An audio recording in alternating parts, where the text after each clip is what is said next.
There you go. Boom. We are live. I will probably add Tom to the scene. So Tom is on the scene now. Yay! There's Welcome, no Tom. lightning Thanks, because I forgot about that. Yeah.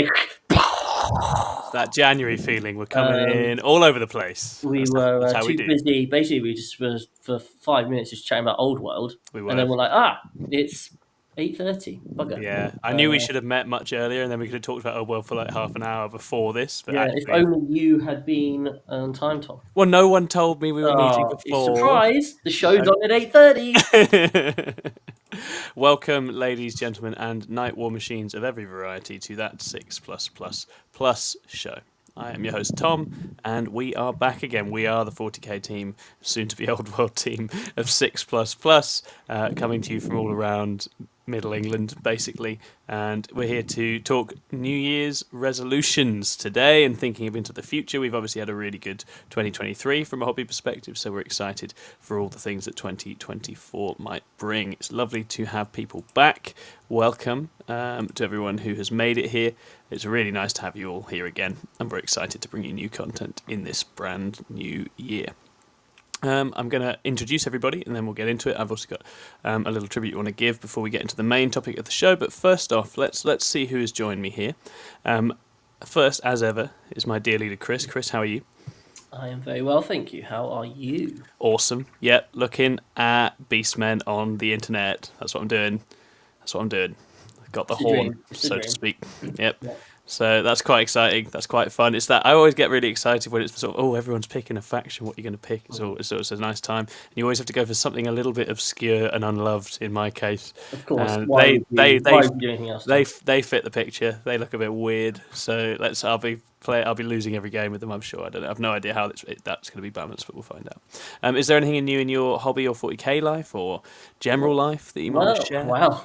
I mean, we haven't been together for 2 weeks, so I know. so much has happened. Well, last time we spoke, I was obviously frantically painting up World Eaters models. Yes, you were. For Nottingham GT. Mm-hmm. So on Sunday, obviously, I then submitted my Necron list for the Nottingham GT, as you would expect. That was all as anticipated, I think, pretty much. Yeah, we all knew that was going to happen. No, so I spent most of my holidays just basically painting gold trim on 15 8-bound and was pretty miserable about it. I then went to see Lee and played a friendly game of My World Eaters into his Custodes and got absolutely shellacked because, Custodes quite good at beating up combat people when they've got things like lots of fight first around and just at -1 damage. That's fun. And then I wasn't feeling great.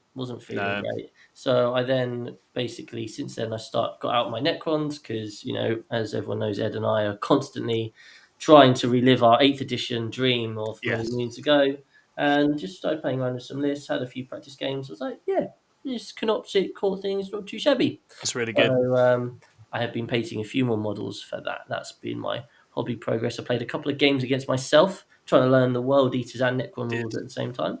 Actually, the World Eater stuff is starting to click now.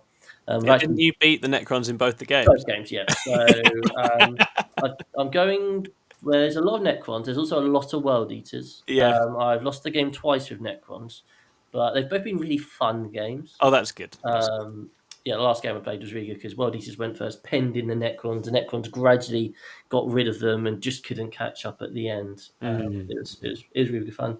So, yeah, I've got a nice. What you need, Chris. You really, really need some friends. Fucking hell. That'd be, The man has a family. Jesus Christ. That's not very saffron slammy of you, Lewis. He got fucking saffron slammed. He did. Lewis has turned into Ed. I think it's really important that what we do is we look at the supporting the Death Guard players and running some sort of narrative. I'm going to be sick. I'm sorry. He almost finished the words narrative, and then a vein nearly went there. I'm glad he stopped. Okay. Well, that sounds good, and it's reassuring to me that you have won some games with World Eaters, even if they were against yourself. I think that's awesome. They're starting to click now, so I definitely will want to get them painted and get through that goddamn trim. Yes. I will take them to an event or two for sure. Sweet. Yeah, excited to see that. That's really cool. I just want to jump in here. How confident do you feel in the World Eaters Necron matchup when you don't know what the Necron player is going to do? This is as someone who's taking Necrons.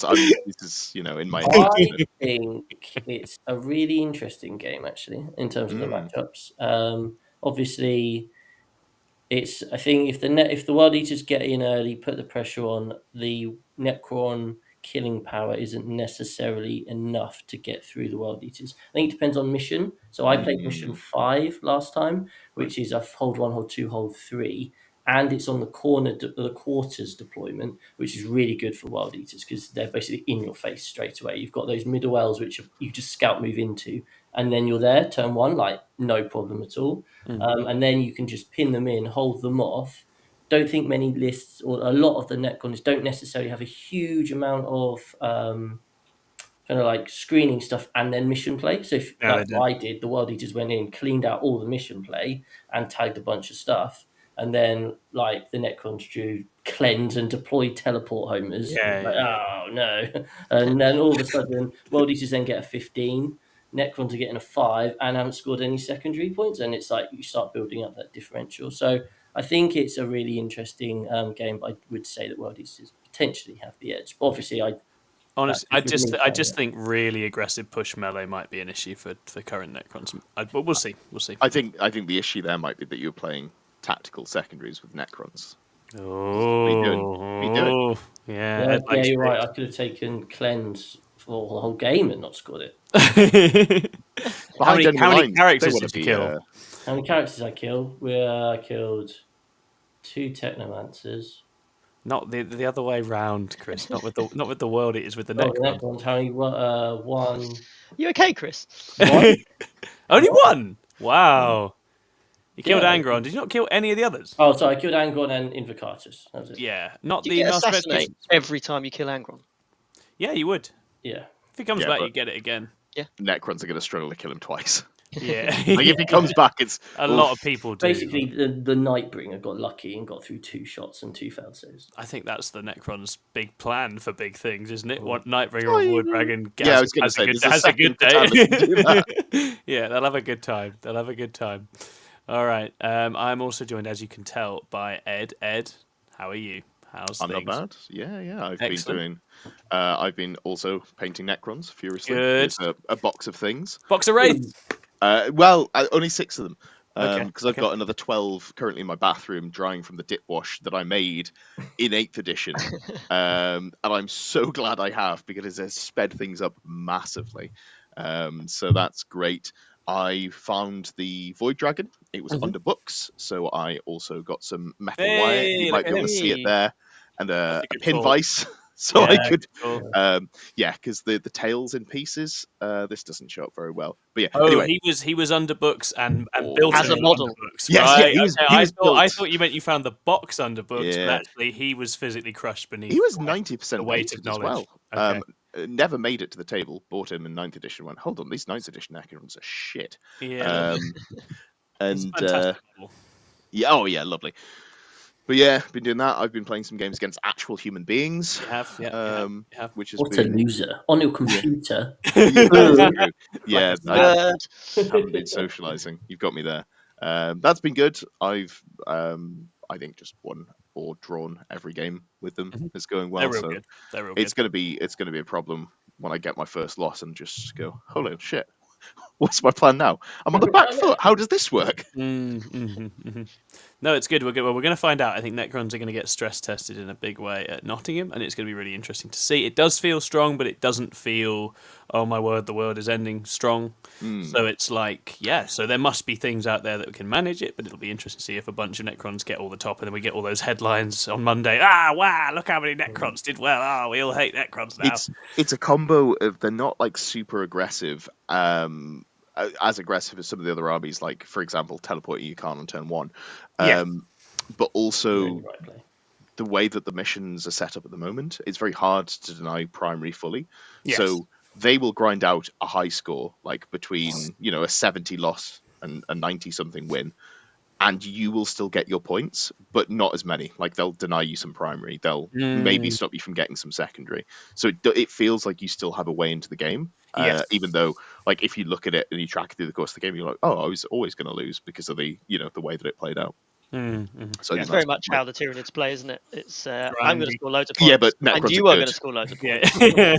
The Necrons do it in a slightly more resilient way. I slightly is definitely the right way of putting that. Yeah, Tyranids are a little bit more fragile than Necrons. I think no one would dispute that. As you can hear, Lewis is also here. Lewis, it's nice to see you. It's been a while. How are you? Hello, Tom. Yes, I'm very well, thank you. I have been thinking teams. Yes, teams you has have. been my focus. I've got a bunch of reprobates from 6++ to form our Legion team.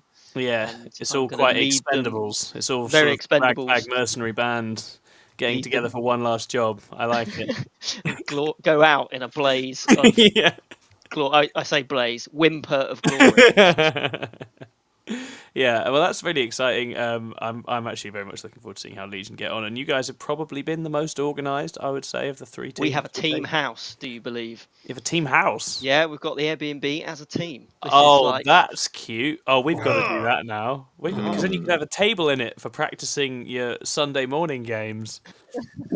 That would be cool. The one thing we want to do after 3 games on Saturday is play more games. Absolutely. It's going to be emotional. There's only one bed in the team house, so it's going to be nice. a passionate night. But real good bonding. We call that the bucket family. That's always a good way of bonding. It's a good look. It's strong. Okay, wonderful. Right. Well, good to have you guys here. Obviously, as I say, we're going to be talking New Year's resolutions in a little bit. Before we do that, we're going to take it down a second and just get briefly serious because we have a little statement we want to make about Sid Sidhu, who passed away very recently. So, members of our UK 40k community are in mourning following the tragic loss of Sid Sidhu, who passed away suddenly over the winter holidays. Sid was a staple on the UK circuit, playing events around the country constantly with his son Byron. He was a fierce competitor, a leading figure in the Fire and Dice 40k team, and he achieved great things with his Imperial and Chaos Knights in recent years. Sid was an incredibly friendly and chatty man at events, and he would always come and say hello, and he loved nothing more than talking very excitedly about matchups, concepts, and lists. Sid was a massive contributor to local 40k in central England. He was a serial podium placer, but above all else, he was a family man and a fiercely proud father to Byron, with the two travelling to events together and both performing extremely well. They've been perhaps the most iconic father and son duo at UK events in my few years playing this game, and Sid's love for and pride in his son was always incredibly apparent, as was the joy that their shared hobby brought them. We are one big family on this circuit, and events aren't going to be the same without that familiar face. Our thoughts are with Sid's family, friends, and especially Byron at this time. Thanks for all of the nerdy chatters, Sid. Thanks for your support and encouragement of what we do. Episode 70 goes out in your honour, and we will now endeavour to spend the next hour or so doing exactly what you loved, which is getting very excited talking about this hobby. Rest in peace. Okay. I met Sid at an event, and it was my final game of the event. We were both right near there in it, and never once has a guy put on Eye of the Tiger and made copious amounts of eye contact with him as we deployed our armies, and was like, "Yep, super serious." So I was like, "Okay, well, I'm on this," and you know what? We had a great time. He was a really good player. He was really proud of kind of like his achievements, and you could see that, he was getting like top Chaos Knights, top 9. Yeah, really strong player. Really good, but he was just, whenever I'd be at an event, he'd always come over, say hi. He was always organising events, kind of like RCTs. And, as you kind of mentioned, his son, Byron, is also a huge feature of the circuit. And never played Byron, never really had a chance to speak to him. I've played him twice. He's just such a lovely everything I've heard is that he's like a genuine delight and a real kind of... he does his father proud. So, it was really great getting to know Sid. Yeah. And, he's definitely, as you say, he was a big part of the scene, right? Yeah. And so you realise how familiar you get with people, right? And these people that you kind of fall into expecting to see them over and over again. And obviously, then something like this happens, and it reminds you that you've got to make the most of everybody that you're interacting with in the sort of circuit and in the games that we play. Absolutely. Okay. Right, so we will now move forward. So we're going to think about New Year's resolutions today. We'll do Police Roundup and promotions at the end. Spoilers, we're still waking up, right? It's just been Christmas. There's not a ton yet, but we're going to do loads. Don't worry. There's going to be loads of stuff happening. We're going to make a bunch of promises at the end. But what we'll do first is think about goal setting and New Year's resolutions. Where do we want to start with this? We're going to think about goals and goal setting in general, sort of goals we've set in the past, how that's gone, sort of positives, negatives when you're trying to set goals for yourself. Yeah, I think for me, it's when we've spoken about this a lot, I think, in the past. But I mean, the classic thing is this year I'm going to win more tournaments, or I'm going to do better. I'm going to get more 4-1s. I'm going to go 5-0. I'm going to go undefeated at X amount of events. Yeah, and I think it's an interesting one because for a lot of people who've done research into goal setting and that is not what you do. It needs to be kind of like things which are measurable but attainable, and it's about the process of getting there. And it's fine to say how what your goals are in terms of performances, 3-2s, blah blah, as long as you can work out how you're going to do that. Exactly, process, right? And that's the thing. So we as a team I set the team homework on our one thing, and I said come up with 3 objectives, and then just say how you're going to kind of solve it. So we've kind of had that process. One thing I will say is, big into my golf at the moment, and one of the famous golfers around, Justin Thomas, he posted the goals that he'd set himself for the previous season, and he failed pretty much all of them, and they were all incredibly lofty ambitions. They were win the Ryder Cup, win a major, blah blah blah, and he achieved only one of his goals. So it was quite interesting to see even in that level. But he was saying, I set myself really high goals, and he knows the processes that he needs to go through to get there. So we could quite easily sit here and say, well, I've actually set myself the goal of trying to win a GT this year. And that's absolutely fine as long as you know the processes you want to go through in order to try and achieve that. And I think that's probably maybe more of the discussion points, isn't it, really? It's how can you go about achieving your goals? What sort of things could you look to put in place this year that maybe you haven't had in place in the previous years, and be it result orientated or play orientated or hobby orientated, whatever, really. Yeah, completely. And I think there's an advantage to setting goals which are easier to achieve as well. Goals that you're pretty confident you're going to achieve just by showing up. I think there's a psychological boost you get from actually going, well, actually, I have achieved this. This is something that it can be incremental, right? It doesn't have to start at the end, as it were. Exactly. Yeah. You got anything to add to this, Ed? No, I think that's all reasonable. I think he pretty much covered everything I was going to say there. Yeah. No. Okay. Well, let's unpack. I guess I'd be interested to hear a little bit about what you guys are thinking and what kinds of goals you have. Actually, do we want to talk about previous goals? Well, yeah, we can do that. What sorts of goals did you guys have last year, and did you meet them? Ed, let's start with you. My first year didn't have any goals, but then did reasonably well. My second year aimed for top 100 globally. Ended 106th, so I was reasonably happy with that. And then my third year, I didn't set any goals, and then also just didn't go to many events, which is this year just gone. And it's been an odd one with going into 10th, the back end of 9th, no one wanted to go to events. But I think it's really important for me to set goals because I did fuck all event-wise this year. I'm not even sure I've got an actual 6th score for my ITC rankings. I might have just got one. It might, I've got 50 points on there from a London Open that I dropped out from going to the weekend before. I got 50 points for it because they didn't take me off the thing. I guess everyone else gets an extra couple of points because I was still on there. But nice, Nottingham might genuinely be my sixth point. So I don't know where I am on the rankings. I haven't looked. So for me, it is genuinely important to set goals. Otherwise, I won't have something to work towards. And then I just kind of, months go by and you go, oh shit, hold on. There's only 3 months left of the year. Yeah, for sure. How about you, Lewis? Did you have any major goals last year?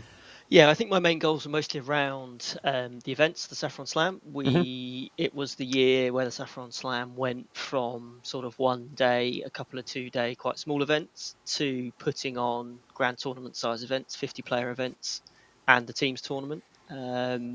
So the main goal really was around the business to get myself into a position where I had the terrain to be able to deliver an event of that size, but with the terrain layouts that I like to provide, and to be able to look back on both of those events as learning experiences, but also as hopefully experiences that players aren't going to forget anytime soon.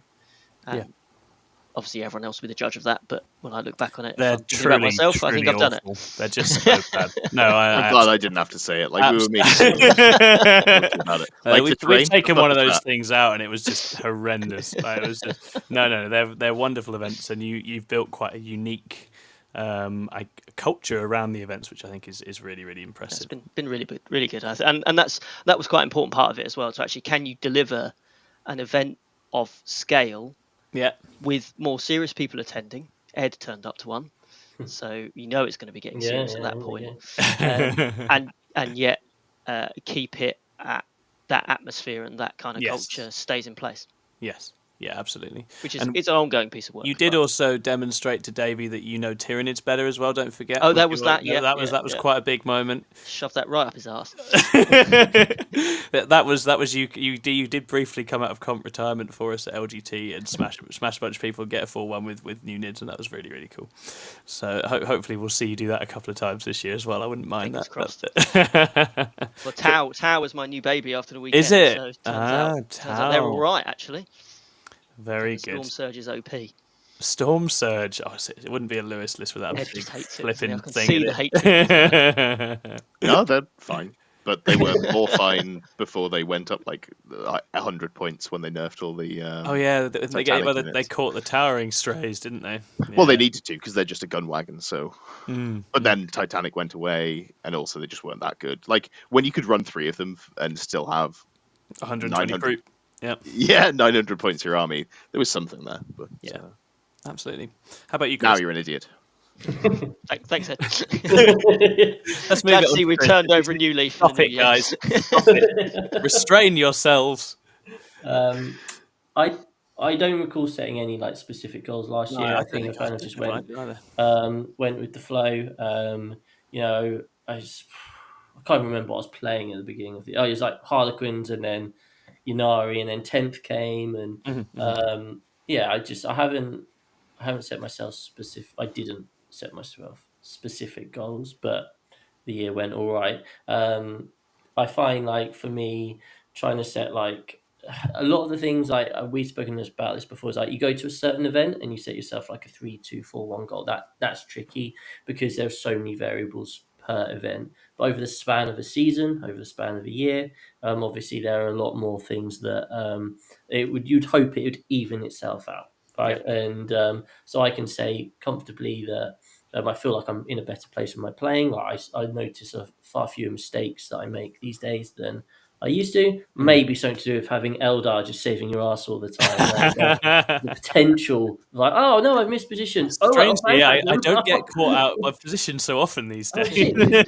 Rapid ingress. I guess I'll fire and fade away. But yeah, that's probably helped a bit. But yeah, I've definitely noticed that. So for me, we'll talk about our upcoming goals, but yeah, it's like that sort of like improving on that consistency. I feel like I've started to achieve that, and now it's, I guess, trying to play up a level. I certainly know, having played like 50 games of Eldar, most games go in a very similar manner, and I play the list in a very certain way, but I'm also 100% certain it's nowhere near as optimal as the top end players who are playing the same list and play the game in the same way. So for me, I think my goal in this year will be to try and up level my play rather than be consistent at my current level. Yeah, for sure. And I think I'm probably in a fairly similar place. I don't think I'd set specific kind of tangible goals, but I think, as we always talk about, with process being more important than the sort of the end game. I think we as a team and myself have worked very hard on process, right? I've worked very hard to understand the game. I've worked very hard to adapt to it as it changes and as new things come out. I'm always trying to test myself with new rule sets and new armies and hopping about and making sure I understand the game from different angles. And I think I've done that fairly well.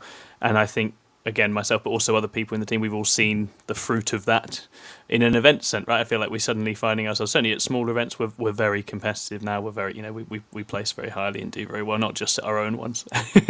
And we've had a few sort of first places and podiums and other things as well.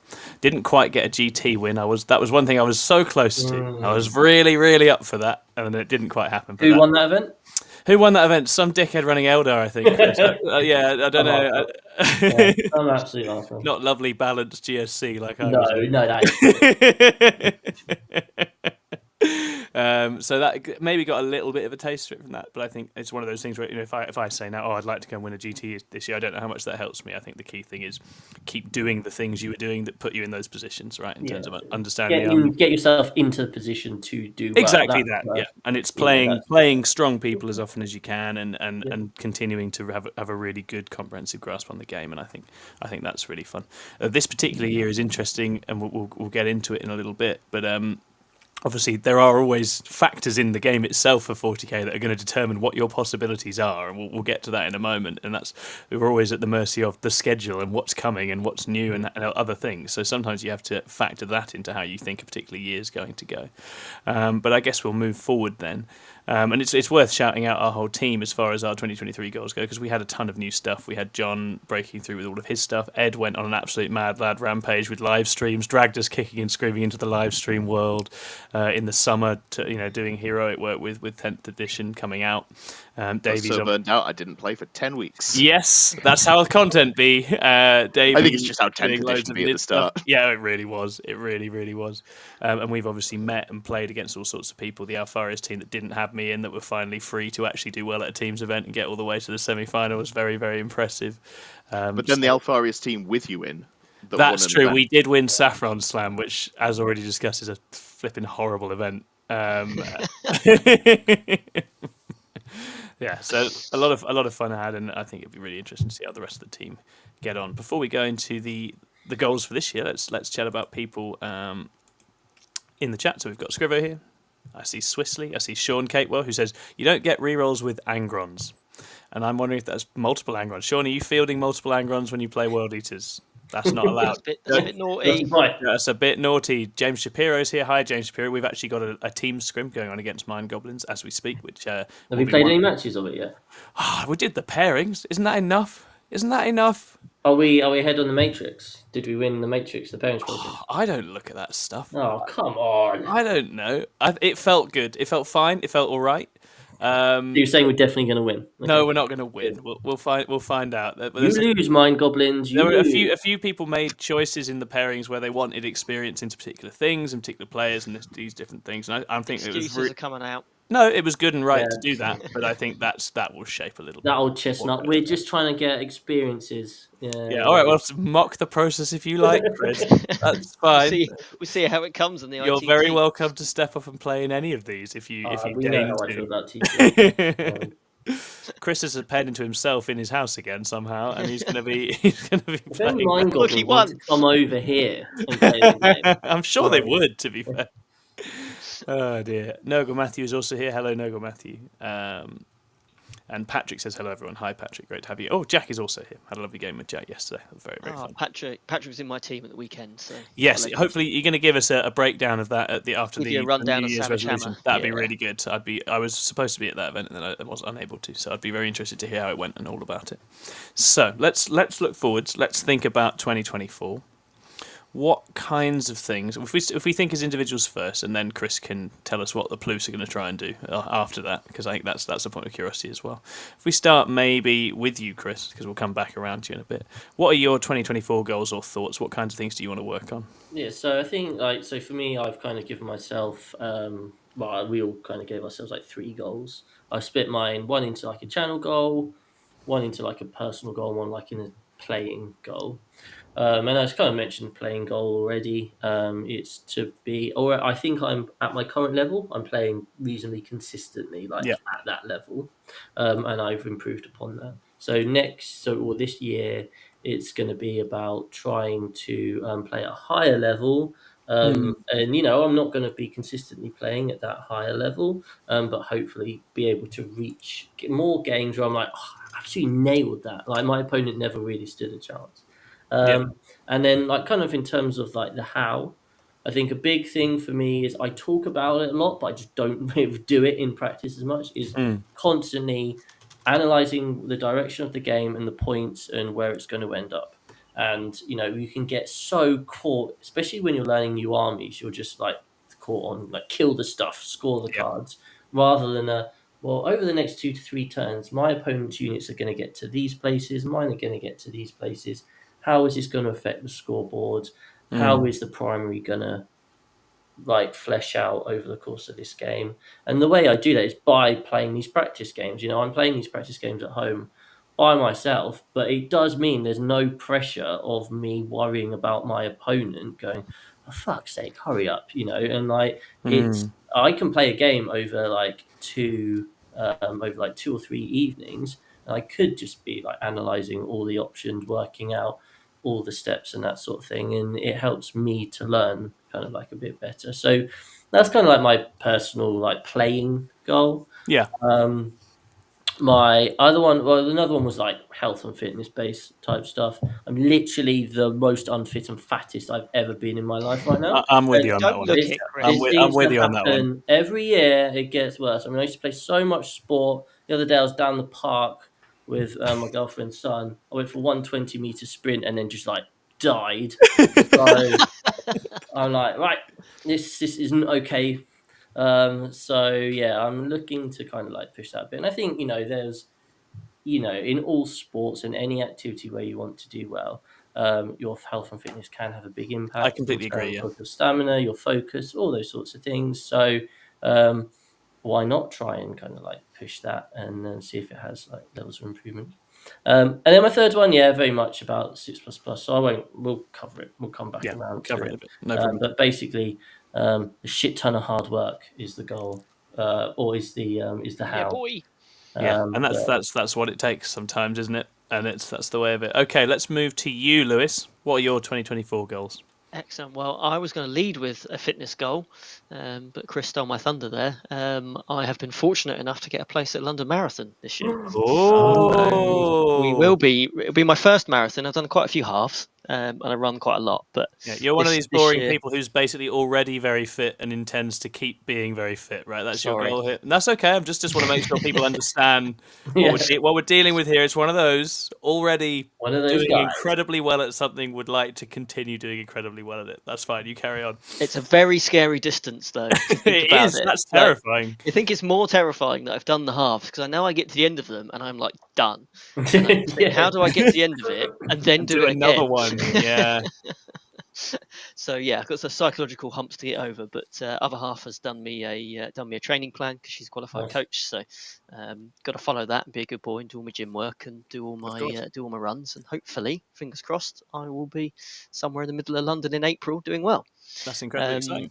So that was my kind of fitnessy one, and then obviously from an events perspective, got 6 current events in the calendar for Saffron Slam this year, including a charity event in April where we're raising money for a British veterans charity. We've got an armed forces contingent here in Saffron Walden that do explosive ordnance disposal. So raising some money for them at a charity event in April, which I'm hoping to be able to raise a decent amount of money for. I haven't really put a target on it yet because it's difficult to ask people for money, isn't it? Yeah, and of course, it's not fair. Some people want to turn up and just give a little bit. Some people get the money, and then next year we're going to beat our target. Exactly, 100%. So I'm hoping that should be a really good event. But hopefully deliver all 6 of them again in the same kind of theme as we did last year, and hopefully people enjoy them, grow them a little bit more, and potentially, touch wood, with a certain new game of square bases that's come out, potentially expand the Saffron repertoire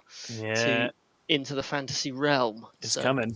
It is coming. The excitement is palpable. Yeah, would quite like a little intro event. And then from my own hobby, recently stopped doing commission work. All of the other stuff was getting a bit too much, so got rid of the commission kind of side of the business, so I can focus on events a bit more. But what I've already found over sort of December time is I've stopped doing any personal hobby, and I think having the commission stuff in there was kind of forcing me to spend some time doing personal hobby, and now I took that away. I've stopped doing it completely. So set myself quite an ambitious goal, but I want to do an hour of painting every day. Okay. obviously over the weekends I'll probably make up for time I haven't done in the week. I say every day. I say every weekday I'd like to do it, so it'll be 5 hours a week effectively. That's quite a nice goal. I like that one. Yeah, I hope so. I think hobby's one of those ones that often slips through the cracks with all the other stuff, right? And it is actually first thing to go, isn't it? It's nice to carve out genuine, meaningful time for that. That's definitely something I want to try and do this year as well. I've actually on my phone, on my notes, set up a 40k tracker. I'm writing what I do every single day related to 40k. Oh, that's interesting. Day. So far, I've had one day where I didn't do anything 40k related, but every other day I've done something either painting, building, or like channel related. And I'm just going to track that. I think that'd be quite interesting, just to track the whole year, and then you kind of be like, oh, I played half a practice game here, or this was when I painted this, and etc. So it's just a note on my phone. I'm just tracking. Definitely. Sean Catewell says, I've been getting a lot of square bases in the post. Sean, I'm going to drive round after this and I'll just take those, and Mark never needs to know. It's fine. I just need some of those, so I'll be over in a little bit. That's great. And Scrivo says, Chris's goal is to give me a job, right? Yeah, as in, we earn enough money on the channel that I can pay Scrivo. Oh, right, okay. Don't like the sound of that. Don't like the sound of that at all. It's got to pay everybody else first. Can't be having it now. Because I let him use my my Creative Suite for Adobe. Yeah, exactly. So and you give him your time and attention, and what price can you put on those? Yeah, that's true. As Scrivo's new partner, I do feel the need to defend him, and he's worth every penny. Because we don't pay him anything currently.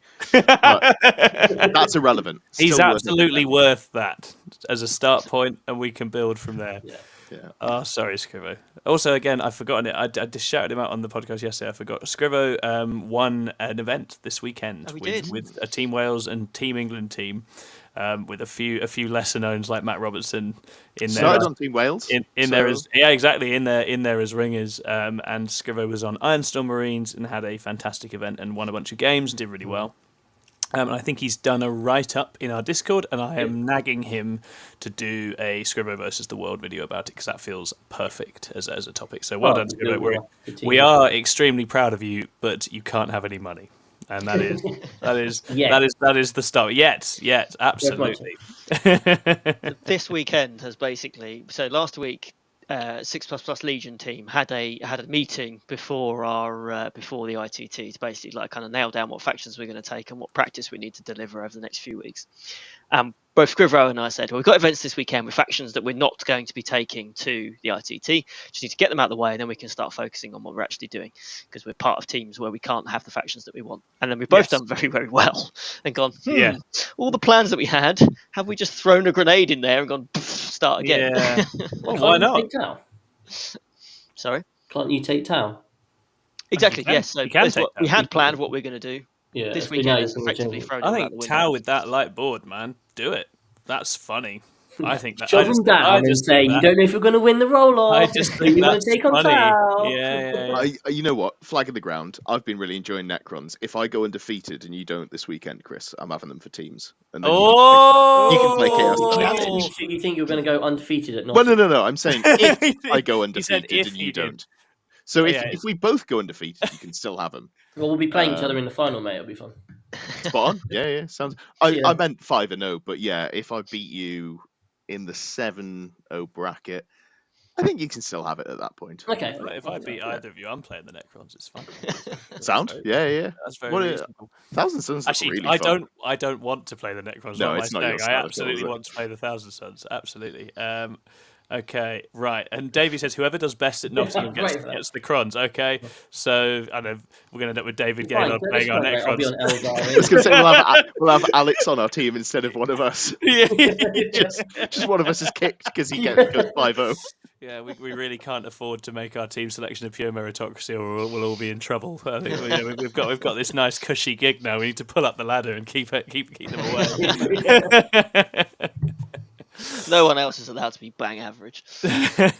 In terms of 24 goals, I think I can't remember what I put in the Discord. Most of I think process-wise, and I said this on Contact Loss when I was on there yesterday, I like where I'm at and where things are going. I don't feel a need to change things. Particularly, I'm going to keep turning up to things and keep being enthused by and diving into the game in the way that I do. I think that works fine, and I don't really want to push it more than I'm already pushing it. But I did have a few little things, especially to do with our team, that I was excited to try and do this year. So the big one is I need to learn pairings well enough to be able to captain one of our teams. I think Chris does a lot of work captaining the different teams when needed, like he was captaining Legion at Saffron Slam. I think that's amazing, and Chris has really come on with pairings, so I need to step up and have the same, because that means then I can captain Omegon or captain Legion, and we can mix things up and swap things around, because I think that's good to do, and I think it's nice to have different people in different places on the teams at different times. So I'm going to try and learn. And ignore the bit earlier on where I said I didn't look at the matrix after we'd done our pairings. I'm really passionate about pairings, and I'm going to understand them real good. I just sat and filled in my bit that have been, asked to do 2 weeks ago, because I keep forgetting about it. Yeah, good work, guys. Are you it was a great reminder. Few people that have not done our matrix? Let me just but it's fine. I've just done it now, unless I've. It'll be all right on the. Oh, have I? I might have opened the wrong file. No worries. I've put it. I'll do it. I will do it after this. I honestly didn't know what I was even prioritizing for it until about 2 days ago. So we'll see how we go. And then goal 2 was play for joy. So when things I like are strong and I feel like competing, I'll do that. But also when not, or when there's a bit of a lull in the meta, and we'll talk about it, but I think that's going to be the case at times this year, I'll do other things and muck about and have fun with it as well. And Saffron Slam I've got eyeballed already as do something fun. I don't know what it's going to be yet, but it's going to be exciting. So I'm always lining up. It's going to be spectacular. Lining up a few events, and I did actually put more GT podiums in here, which is ambitious of me. But I would like to have at least a proper swing at a few smaller ones this year, and take UKTC seriously a few times as well. So, and we'll see what can be done. And those were my main ones. To be honest, most of my goals in life are, as others are talking about, it's fitness and life stuff. Get work and health and life, all those sorts of things nice and tidied up to make sure that other things can flourish. Because I had a bad back for the first time in my life a few weeks ago, and it scared me. I was like, oh no, is that what's going to happen now? Is that what happens if you don't do exercise? I hope not. Maybe it happens if you do it. I don't know. We'll find out. Let's talk about the team then, Chris. What are the team's goals? What are we thinking going forward? I got no goals, of course. Yeah, we're not done you, Ed. I got distracted by Scrivo demanding compensation. Scrivo completely threw me trying to get ahead of everybody else in this team for paid work. Ed, what would you like? I thought I was really big and clever and funny when I was 14, and I said I'm never going to set another New Year's resolution. I've stuck with it. I've done really well.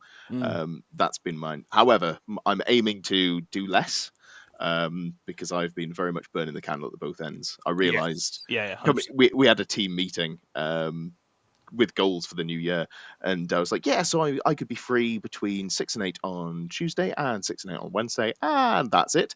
So I've already binned off a couple of things. But I think I'd like to get better into good players. I'm a very consistent player, so I beat all the players who were better than me, and then I just don't beat the players who are better than me. But like, it's not. There's no wiggle room with it. It's right now, I know if I play David Gaylord, I'm probably going to lose. And it's not like I can give him a good close game, but I just don't win those games. That's my flaw as a player. So all my good runs have been play people who are good, like really solid 4-1 players. But Birmingham, when I went undefeated, I didn't play any big names. I just played some really good 4-1 players, basically. So that's probably my personal aim. And then hobby-wise, or like doing a lot of content stuff this year, I've been enjoying putting that out consistent. We've got a video coming this week for Necrons cracking the Codex. In fact, I think it's already up. We've got another Necrons one coming next week and the week after, and then I think we're going to do an AdMech week. The aim is to have a cracking the Codex out Monday, Tuesday, Wednesday, Thursday, Friday for an entire week. Because obviously we've got more codexes coming, so I've got to get that shit sorted. We do, yeah. Yeah. Then when UKTC finally change their pack, because they're going to do it. Like, I know they've made small tweaks for Nottingham. They're going to change it again. Like, maybe they just love Scorched Earth. I'm actually planning on asking Zach that this weekend. He can't keep getting away with this. We just need to. We need to, as soon as we know. I mean, I feel I wouldn't be surprised if this is actually it, because they've put it in the February IT team pack, and they've also said that the February pack is the same as the May teams pack. So therefore, the thought process would be that means they're going to be sticking with this for the time being. I'll be honest. I think until we get a new set of missions, I don't think there's anything particularly engaging or fun you can do with the 10th edition rules for a tournament pack outside of going full wacko narrative. I'm going to have, whatever.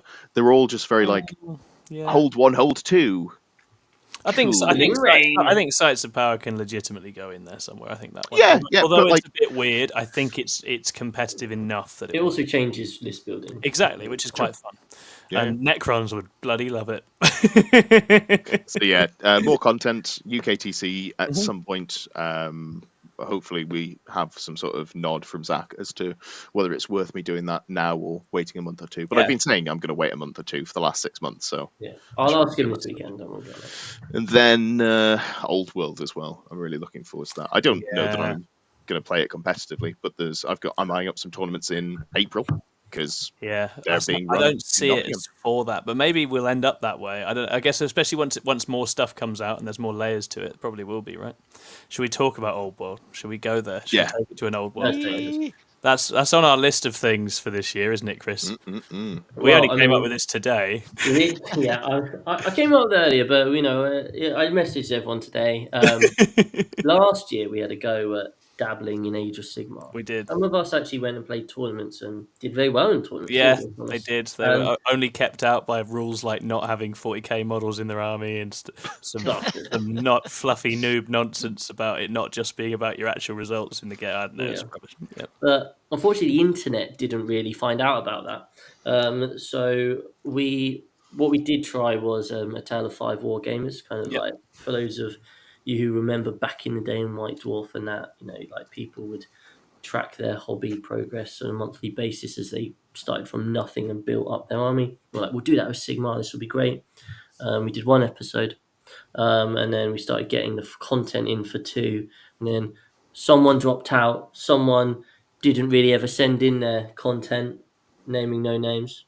Thomas. It was definitely me. I dropped the ball on that one. Yeah. But in my defense, all those other guys have dropped so many more balls over the years. Yeah. I can have this one. And I love my lizard men. They're cool. I just haven't finished them. Yeah. So we actually had quite a nice premise with that. We had it all planned out. It was all going to be great. So it's actually quite simple for us to just reignite that with Old World. So today I asked, and we've got 5 people already who are interested in doing that. So we'll... that is one of the things we'll be doing. In terms of content and that, we don't know how it's going to develop. It might be that actually we start playing the game, we will bloody love it, and actually it's heralded as a great competitive game, and we start doing that, and suddenly stop playing 40k. Yeah, and we're the 6+ Ward show, whatever. But other than that, for me at the moment, it's more that I just want to. I'm going to use an army that no spoilers, but I'm going to use an army that I always used to love, and I'm going to start it from fresh. I've already given mine away, mate. It's fine. I'm going to be tracking it as I kind of the hobby process. We can get lots of painting content, hobby content, that sort of thing. So I actually think that would be really nice to do because that would test us a little bit with doing schemes and painting and stuff. So that's one of the things we've got planned too. Yeah, very good. And should we think a little bit more widely about the sorts of things we want to be doing this year, and then we can move forwards, I guess? Yeah, I think, we had a team meeting just before kind of like Christmas time with all the loads of us who get involved in the content. And we feel like last year we had a pretty good time of it. We made a big step into the live streaming world, and we produced a lot more content. We got more people on board to be producing content and become part of the team, and we felt like we were in a good place. Yeah. For me, this year the goal is to try and see what can we make of that stepping stone, and how far can we go.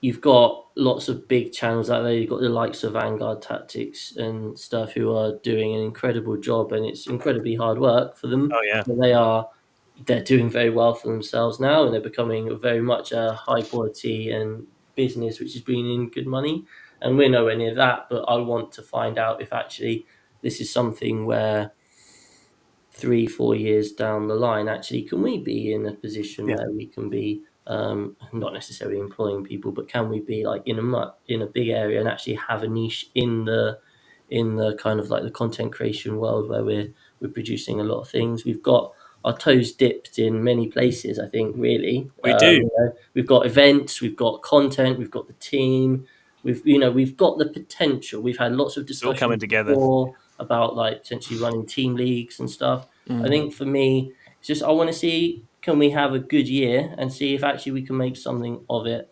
And the how is just bloody hard work, as I said. Like, unfortunately, I can on my phone. I've got loads of scripts for videos. I've got loads of ideas for things, and then last year I'd get home and I'd be like, I'm just going to put on YouTube and watch a video and just chill out instead because I'm tired. And you know what? Like this year, I want to make it. I want us to have a real good go of that. And I think success breeds success. Yep. Last year there was this moment where things just flipped, and suddenly we were getting like 400 subs a month, which for viewers' context, usually it's around 100 or under when we're regularly producing content. So to be hitting 400 a month was like really big. Amazing. Flew, and that kind of showed that we actually have something out there that people were enjoying. And then 10th came out and ruined everything. Yeah, it really did. It really did. It actually did. Can confirm. Selling tickets was a nightmare at the start of the best time for your channel. New edition. Nope.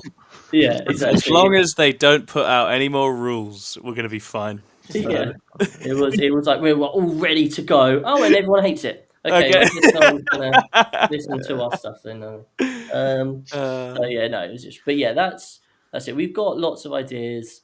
I know everyone says this. We've got lots of ideas. We legitimately have more ideas than we have time, I think. We do have a lot of stuff going on, and I think a big part for us is the fact that we really enjoy like interacting with like our community, and I think we have a really good community. Like you just go on our Discord and you look at that and how everyone gets on so well. Like shout out to the Tyrannid part of the Discord. Like that is like that. They're wild. They're wild in there. I want in. If you play Tyranids, go and check out our Discord on the Tyrannid section. But that community feel and that supportive nature that I think we're quite good at. I'm very keen to push on to and spread it to more people. Like if you look at our average number of views on videos, it's really not that great. And so for us, it's about, we feel we produce good content. The people that view our content seem to like our content. So it's how can we put that content out to a wider range of people, really. Absolutely. And that's a goal for us.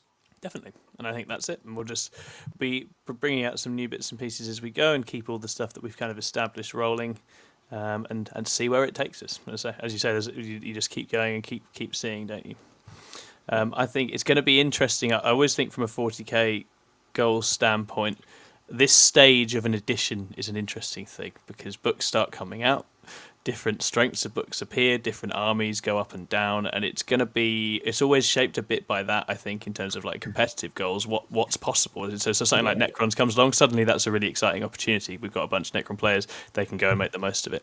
I'm kind of sat here at the moment, I don't really have any armies I play have full books yet for quite a while, so it's going to be quite interesting sort of sitting around on my hands waiting for that to happen. Beastman time. That's it, that's when I become a Beastman main instead, so that's fine. If only someone would play my traditional enemies and I could line up against them. I don't know if anyone's doing that. What are traditional enemies?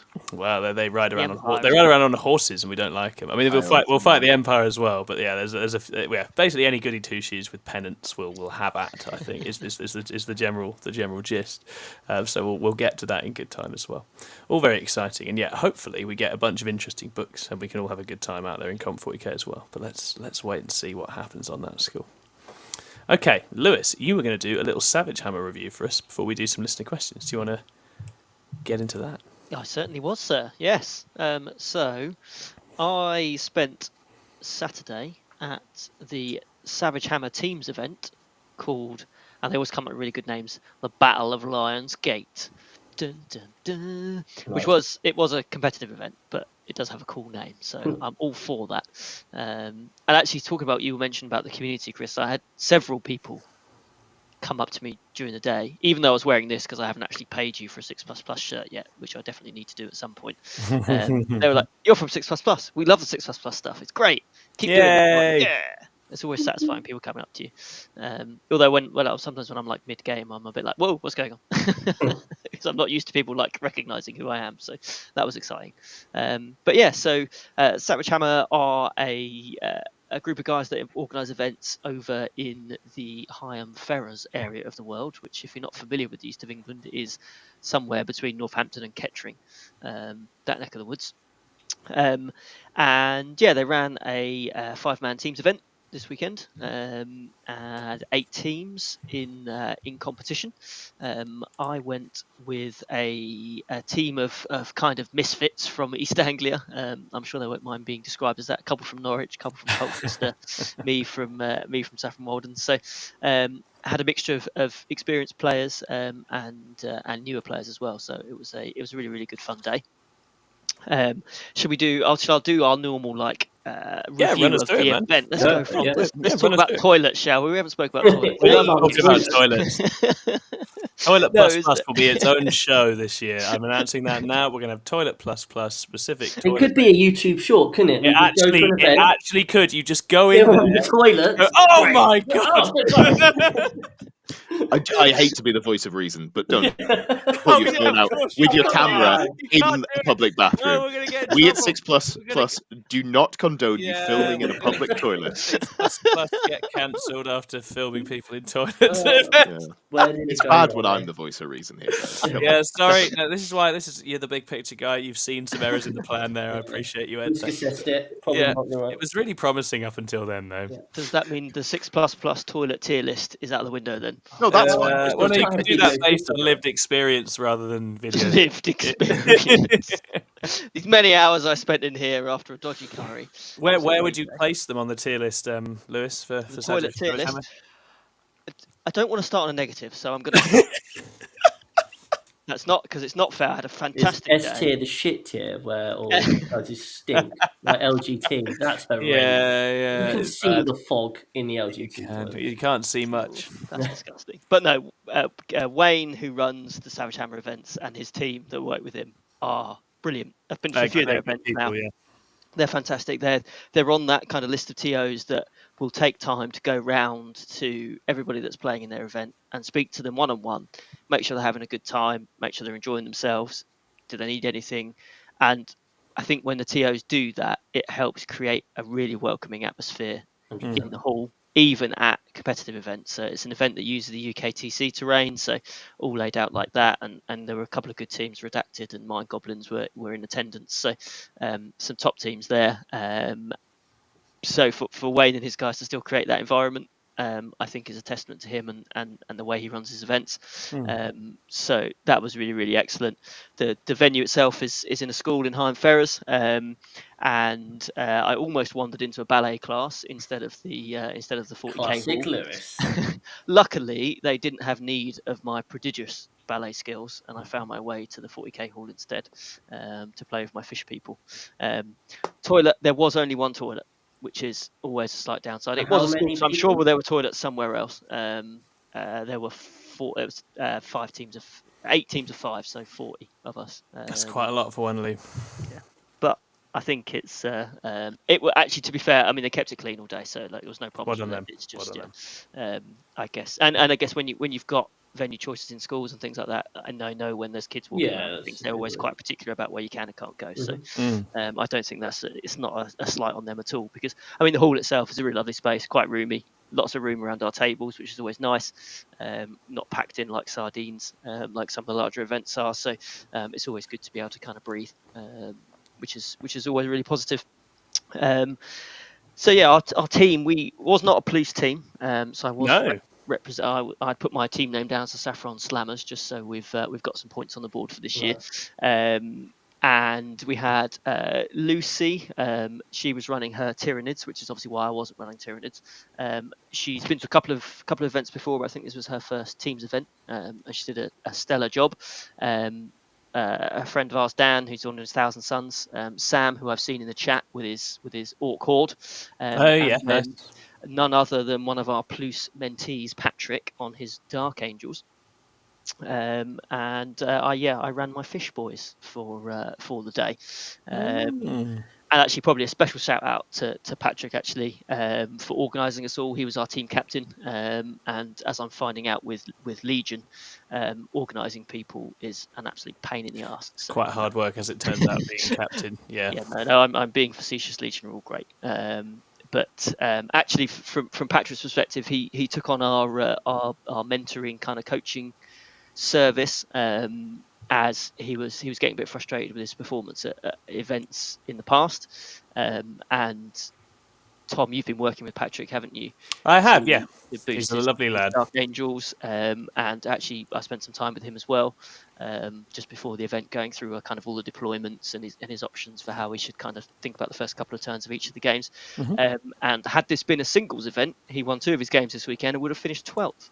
That's what we like. Out of 40, well done, Patrick. Proud stunning. Patrick's had a rough time because Dracario obviously been in what we'll call a hostile place. Yes. And that's when you're trying to get confident and get skilled up, I think having an army in that position is really rough. So, and Patrick has actually been so lovely and patient and persistent with it and has worked extremely hard. So you've earned a break on something that can actually take a punch and do interesting things, Patrick. So well done. Enjoy it. No, definitely. And it's disheartening sometimes because his Dracario army is absolutely stunning. It's so pretty. Coming on really well as well, but he's such a good army. I'm just like, want them to be good enough that he can take them to events. Yeah. Hopefully not long. Come on, let's have it. Let's have it. Do the thing. January is coming. Yep. So yeah, no, good shout out for Patrick. And I guess probably worth shouting out my 3 opponents as well, because I did that classic annoying thing where I hadn't really played with my army and I was learning the rules as I was going through. So lots of shuffling through the data cards, going, pretty sure that's what the gun does. I think by the end of the day, I'd picked it up mostly, but I decided kind of quite early with Patrick that I would take the first defender role, which I think sometimes can be the under the bus role. Yes. And I think because we had a couple of new players in our team, it made sense for me just to take the Tau and just pick whatever was going to be the nastiest thing that we could face. And it worked out good practice for me for ITT as well, to try and think of take on what's strong in the meta at the moment and see how it plays, see how it goes. Because I'm not going to get a huge amount of time for practice games before then and now. So the Tau list is very conventional, as you'd expect from me. It doesn't have a single Crisis Battlesuit in it. 2 Hammerheads, Storm Surge, 3 Ghost Keels. Triple Ghost Keel is very nice. Yeah, that's fun. That is the meta part of it, to be fair. They are ridiculous. They're so good. 2 units of strike teams, unit of breachers in Devilfish, Sunshark Bomber, which is definitely my MVP of the weekend. Interesting. Commander with 4 fusion blasters, because that's what he's modelled with, and an ethereal and a fireblade. So a bit of a mishmash of stuff. It's my old 8th edition Tau list when Hammerheads were even worse than they are now. They were rubbish. They were awful, but we did enjoy them. And I think actually, rather than, I'll mention my 3 games, but I won't go through them in detail because no one wants to hear that, me fumbling my way through them. But what I've kind of worked out, and Tau players tell me if I'm wrong, is that the key kind of strategy for any Tau list is to get focused down those key targets very, very quickly, get rid of them off the board, and then pile that pressure on in a particular location, and then just keeping your opponent at arm's length as you're kind of whittling down. Don't let them get close to you. Move around. Use your quite excellent maneuverability to get out of the way, and then stick stuff like the Ghost Keels in the way that they can't then deal with. Yeah, they can be surprisingly aggressive, the Ghost Keels, if they want to be, because they're really annoying to get rid of. I mean, they're so resilient as well. Yeah. My first game was into the Sisters, classic meta list, lots of Flagellants and Rhinos, Triumph of St. Catherine with the Melter squad and the Exorcists and Val and things like that, and all those Flagellants just charging those Ghost Keels and do nothing. Yeah, they do 3 or 4 wounds. And it's like, cool, I fall back and shoot. And there's not many Flagellants left after that. I did have an amazing moment in that first game against Sisters where my Hammerhead on turn 3 shot Morven Val and her 3 bodyguard things, and I rolled a 6 on the railgun, so I got 3 hits out of it and killed all 3 of them. Which I was like, whoa. You love to see it. So I had all of these other guns lined up to shoot this unit. Welcome to Variants. We hope you enjoy your stay. I just like to think there's an amazing piece of lore in one of the very first Tau books where a hammerhead shoots a railgun at Leman Russ, and it goes through from into one end of the Leman Russ, out the end of the other Leman Russ, and there's like a story from a guardsman that's come up to the Leman Russ afterwards, and he's like, the Leman Russ looked absolutely fine. It was a tiny hole in one end, tiny hole in the other. But then there was just red smear all down the other side of the Leman Russ. And I was like, I'd like to think that's what happened to all 4 of Morgan Val's bodyguards. Just like, and they all just fall over. Oh, yeah. So my opponent was like, okay. That's how this game's going to go. But yeah, so I played against the Sisters, played against the Eldari with the stupid Night Spinners and lots of Wraiths. It was the first time I've actually faced an Eldari list full of all the Wraiths. Who are resilient as fuck. They are. I needed Storm Surge to get turn 3 and start getting sustained hits 2 on everything to finish those off. And my final game was into Chaos Space Marines. Lots of accursed cultists and chosen and stuff I wasn't allowed to shoot at unless I got very close to it, which is always annoying. That stratagem is up there with Phantasm for being the one that you always forget about, that you should always remember. It's a real pain. Yeah, fucking annoying. But yeah, no, absolutely cracking event. Managed to go 13-7 against all 3. Lovely. Of those armies, which I was really happy with. So a cheeky 3-0 there for me personally, and the team, we got a win and 2 losses, but that was enough for us to finish in 6th position. Nice. So did a cracking job. I think Patrick, as I say, won a couple of his games, which was really good to see. Yeah, that's super cool. Sam did the Orc thing. I got 3 10-10 draws over the course of the day. The Orc dream. Exactly what you need to do. And I think Lucy and Dan enjoyed themselves as well. I think Lucy got some really good practice into a couple of different armies that she hadn't played against before, which was really good for her. And she even volunteered herself into the Necrons into the last round, just to see what it was like. And about 45 minutes later, she came over to my table. My Tyranids are all dead. Yeah, that is how that is like. Yeah. But no, cracking event. I would thoroughly recommend Savage Hammer and all of their events. They do loads throughout the year, so and they've got a free to access Discord as well. So just like 6++. So they've got loads of events on 6++. Really good guys. So would recommend. Yeah, glad you enjoyed it, and you're going to bring all that experience back and lead Legion to glory, aren't you? That's the plan. Yes. Oh, Scrivo has put in capitals in the chat. Breacher fish. So they are quite good. They ripped a squad of Arco Flagellants apart quite handily. Yeah, really? They're really good. To be honest, anything in Tau, once it gets exploding, double exploding 6s on 30+ shots, and you chuck it, if you do the spotting with the Ethereal's unit, you get your lethal hits, and they get reroll wounds against stuff that's on objectives and stuff like that. It's just like, they already hit on 3s breaches, don't they? They're a bit more. They already hit on 3s, yeah. So they're just which actually I remember real good at what they do. So they should have been hitting on 2s with their Mark Life. But, that's super good. Yeah, it's really weird actually going into a new army you haven't played in ages, and I played them consistently. Uncanny Valley, right? Yeah, I know exactly how they play, what the ranges are, what everything is. Then it's like, oh no, that's not how it works. So I apologise now to all of my opponents because I've always fucked up so much stuff.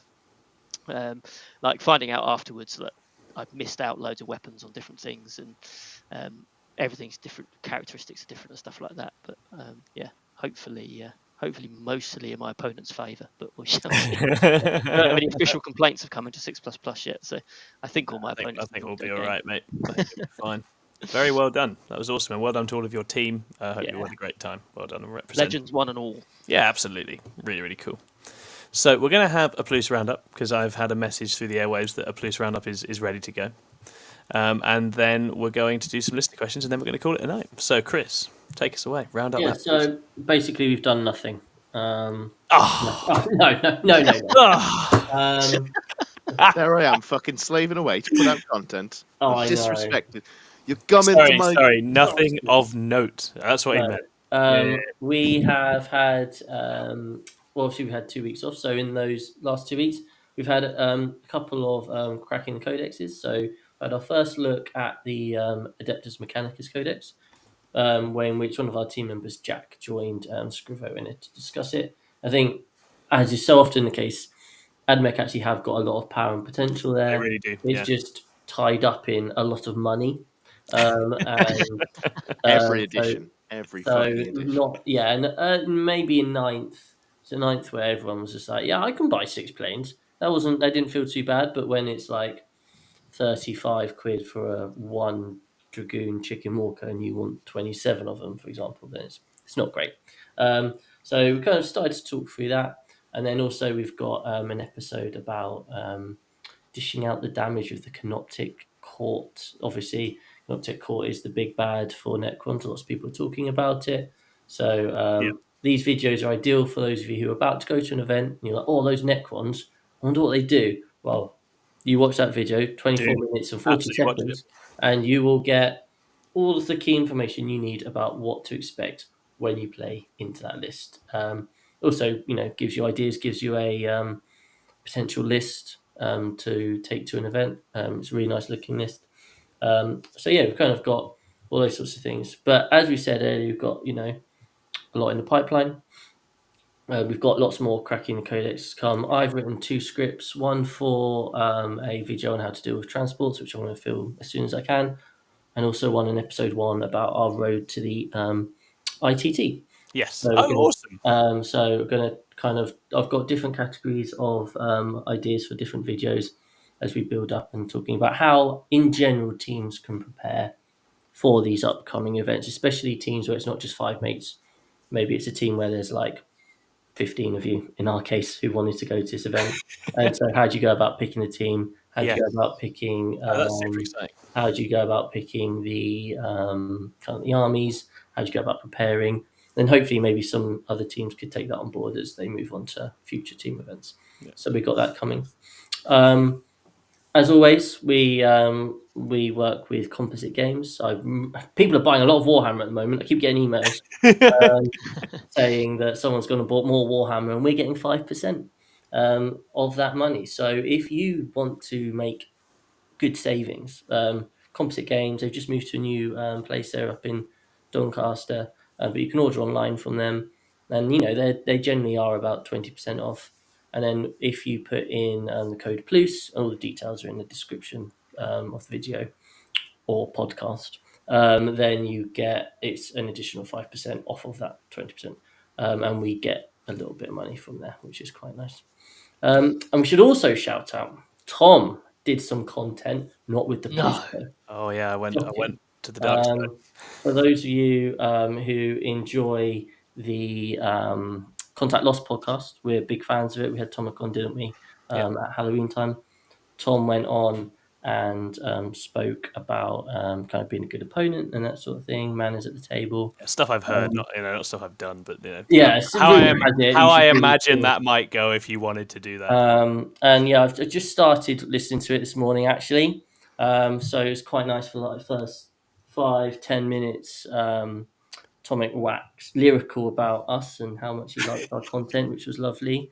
Shout out to the fact that he reckons we have the most natural and organic banter from any channel, which so I felt a lot of pressure in this episode. And also I think shout that out whole Toilet Plus sketch will have delivered exactly what he needed. I was writing that. And shout out to Tomic for being yet another person who said, so Tom, you're the what are you, like the mastermind of 6++? I knew you were going to say and I was sat there in the car going, fuck you, Tom. Fuck you. All the time. I'm like, how's Tom going to address this? So I said you were the captain. No, I said you were the captain. I handled it very well. Coup has begun. No, not yet. I keep trying to run one. I'm too lazy to seize power. We all know this. He's the mouth. Tom's the mouth of Sauron. That's it. That's exactly it. That's my role. Chris is the eye in the big tower, and I'm just the little dude with the weird mouth. That's it. But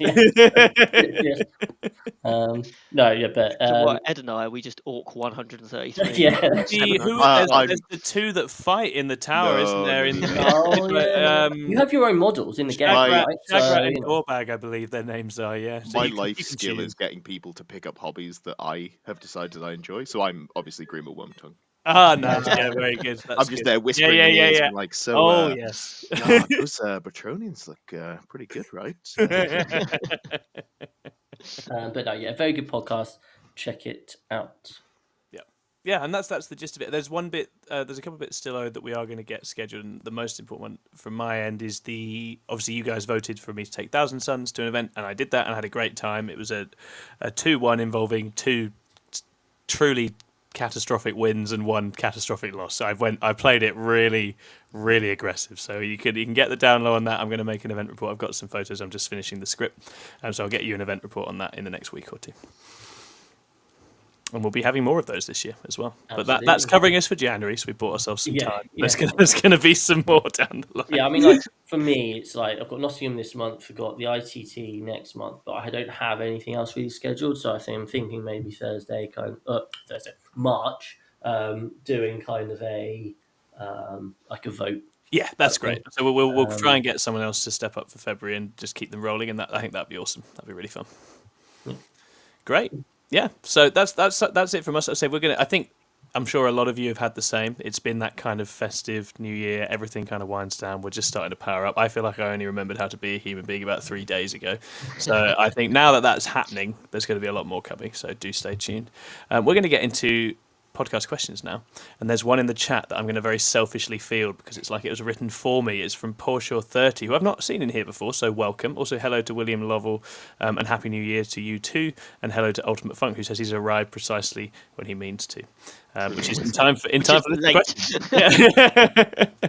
Much like Gandalf, you too are taking the piss. But it's nice to have you here. So Porsche30 asks, what rule do you think Drukhari could get added to the detachment that would boost them to A tier, similar to the Death Guard treatment? I think as this index stands, this is unlikely to be a genuinely A tier army because it simply doesn't have a bunch of rules that were written and added later, I suspect, that make manipulation and control of tempo and gameplay so much easier. I think they can probably end up in a Votann type place where they're a lot stronger but not sort of game breaking. And I think the key thing you need to do for that is that pain tokens spent on melee combat need to do something else, because Drukhari units can hit at 100% efficiency, as it turns out, and still do absolutely nothing, because it doesn't matter, because they're not strong enough, they don't have enough AP, and they don't have enough damage.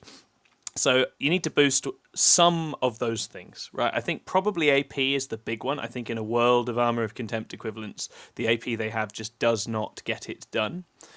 So AP would be the big one, and then you could look at strength or attacks boosted with pain tokens, and you could possibly have this cost 2 pain tokens rather than 1 to reflect that it's a better. I was literally about to say that. Yeah, I think that would be the actual pain token system is awesome and works really well, and I think you can play with that economy a bit. Drukhari, as they currently stand, are really only going to be running 1 or 2 melee sort of death units anyway, because I just don't think the book has the space for it, and I don't think there's enough of the units that are tuned enough for it. So having a sort of high cost, you're actually able to get through something when it matters. I think that would help them a lot. That's probably all going to come in a book down the line, but I think if you're looking to patch them, that's where I would start. Don't just give them more stuff. They already have so much stuff. It's so rubbish that it's like I think you need to avoid the sort of absolute horde situation. But that's what I would do anyway. Do you guys have any other suggestions on that front? Yeah, I thought, you get to a point where you put 2 pain tokens in, perhaps you're on +1 to wound as well. Yeah, that'd be interesting. That would help things like witches hugely. Yeah, +1 damage, +1 AP, and just burn through. I don't know what order you would do those in, but I think if you're going to not try and make like massive fundamental rewrite to the index, but want to make them better, I think it would be relatively straightforward for Games Workshop to add in other tiers of pain tokens from Power from Pain, really. Completely. Having seen Patrick play, they just generate so many. There's pain tokens coming out of his ears. He's just going to use them all. Yeah, exactly. So I think you could definitely generate a lot more efficiency if you could just spend more of them at any one time. Yeah. Because, in terms of the overall army and its place in the game, a lot of what it normally does is there. It's good at scoring, it's good at primary denial, it's good at high-quality, low-volume shooting. Those are things Drukhari is always good at, and then it's got, like, Splinter, which is like, okay, you can kill some chaff at range. The thing it's traditionally also able to do is blat Space Marine equivalents with a stabby thing and then die. At the moment, they don't kill anything and then they die. And so that's the last bit to fix, I think, if you want to get the balance of the army. They've actually made it more fragile. They're one of the only armies that I think got more fragile in 10th. So I think they've really lent into the glass cannon thing, but the melee aspect of the glass cannon has gone. We know why that is. It's because we made a bunch of people cry a couple of years ago. And I think that's absolutely fine, and I understand that, but now it's time for us to make everyone cry again. So let us do that, please. Thank you very much. That would be great. So let's see what they do. The speed's also been toned down a bit. They don't have the reach they used to have. Free transports, that would be reasonable. Free, that's not steady. Free Venoms, man. Let's do it. Great. Yeah. The game would become unplayable. I'd take 3 months off. I'd play Coldfield. They'd fix the game. I'd come back. It would be nice to see the Venom actually finally get to 75 points, because it is not. Yeah, I think that would be fun. But let's. How many points is it at the moment? It's 85. That's so unreasonable. And a Rhino is 75. Yeah. And a Rhino is the best transport in the game. How much were they in 9th edition? They were like 60 points or something at one point. No, Venoms have always been in a slightly odd spot where they're 75. Was it 80. The Harlequin bonus? Might be the Star Weaver. Yeah, the Star Weavers came in cheaper than them. And then they went up. Then they did go up. They did get nerfed pretty significantly. Yeah. Oh, Jack's talking about Venoms as well. Yeah. 50-point Venoms, 50-point Talos. I'm just going to start pitching. In case Games Workshop are listening, I'm just going to say some stuff and see if that... 50-point Raiders, 50-point Ravagers, 50-point Drazar, 50-point Lilith. Make every unit 50 points. Because entire army 50 points. One of the key things that they've gone for in 10th edition is really simplified, not simple. And we want to make building an army list nice and easy for every unit is the same. What we're going to be doing is we're going to be making every army have all units at 50 points. Don't worry about it. Same rules as well. No. Warhammer, guys. Yeah, and then you can either play the black pieces or the white pieces, and we're going to put it on a big square board. Diagonally one time, and we finally achieved something resembling balance. And we'll go from there. And yet, white still has, and it's still white going first. White still has the upper hand again, eh? Yeah. So let's go to some questions. quick, because I'm getting slightly delirious about Drukhari balance. It's not good for me. So, yeah. Oh, Will Lovell got in there first. Thoughts on the new RTL? I think that's the RTT League that Zach has announced. So you're going to have Trader League. RTT counting towards the league. I skimmed this announcement and I said, for fuck's sake, will they not have let the small tournament organisers have everything? They're running a fucking road Trader League. They're going to be running event. And then I read it again. I was like, oh, this is support for small. Yeah. This is really good. But I did have 30 minutes of just pure, like, for fuck's sake. And then I reread it and I was like, oh, no, this is actually good. This is genuinely positive news. It's, RTTs are all going to have if they can register with tokens via Zach, and they can have results there going to a specific league, which is going to track RTT scores. Anyone who likes space points and follows, rankings in the ITC and the UKTC, you'll know that typically GTs end up giving you more points. So actually, people who do well at RTTs, those results don't really end up cutting it over a whole year. So this is a way of recognising all the people who love to go to RTTs and put their effort and energy into that, and have something to show for that at the end, where those scores are all ranked against one another. I want to make a bold prediction, a hot take. Paul Bridge is going to be number one in the so I bet he just goes to like a I could see him doing great at it. Our own Paul James is a bit of an RTT terror as well. He does love it. He does love it. He went through a phase with RTTs a little while ago. Davey is a little RTT terror as well. That's true. I think Paul it'll wins. be it'll be another fun format for Interplus competition as well. So maybe I think that'll be quite good, and I think it looks good. It's actually a resolution I forgot to mention, but one of mine this year is a sort of one in, one out system vis-a-vis UKTC and other events, right? We've got a situation now where we've got tons of big events in the UK. The UKTC is booming, thriving. It's an amazing circuit. We also have all the little events that kind of make our communities what they are, and out of which all of these players come in the first place. And it's not always easy to balance those two things. So one of my goals for this year is to make sure for every big UKTC event I'm also going to one smaller local event in GT as well, to kind of achieve some kind of balance, starting with the horrible Saffron Slam, which I'll be going to in a few weeks' time.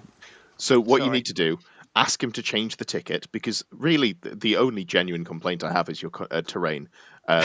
Play a game system that doesn't care about terrain. So I've moved my ticket. I'm going to play. Yeah. Old I mean, World. I'll come to that. I'll come to Go that to as the Old well. World version. I'll come to that as well.